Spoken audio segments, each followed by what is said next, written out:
ঘুম থেকে উঠেই আগে আমি আমার স্পেশাল গেস্টদের প্যাম্পার করি। স্পেশাল শুনে ভাবার কিছু নাই যে আমি বৈষম্য করছি। স্পেশাল মানে যারা একটু অন্যদের থেকে আলাদা।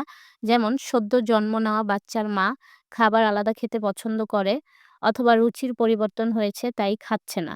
যেমন এই যে মেয়েটা ও কিন্তু যেমন তেমন মেয়ে নয়লা, ও হচ্ছে Kiranmala. Jokes of a part. তার নাম ডল। সে এসেছে আমাদের সাথে নাকি ৪-৫ দিন থাকবে। ভালো কথা। অথচ সে গতকাল রাতেই খাবারটা পুরোটা শেষ করেনি। নতুন জায়গায় বাচ্চা-কাচ্চা নিয়ে আসলে যা হয়। খাবারে অনীহা। ডলের ডেলিভারি হওয়ার একদিন পরই ডলের মা এই বাচ্চা সামলানোর মহা দায়িত্ব আমার উপর দিয়ে গিয়েছে তার জরুরি কাজে। কিন্তু ডল সাধারণ কারো বাচ্চা না। এই ডলের মা কিন্তু একজন সেলিব্রিটি ইনফ্লুয়েন্সার। যে সবসময় নিজেকে সিঙ্গেল বলতে, বলতে এখন বিবাহিত এবং ডলের মতো ২-৩ জনের মা, নানী। তো আপনারা গেস করেন ডলের মার নাম কি? লাইক এবং ফলো করে রাখতে পারেন পোষা প্রাণীর বিষয়ে নতুন, নতুন আপডেট পেতে আর কমেন্ট করে জানান ডলের মায়ের নাম।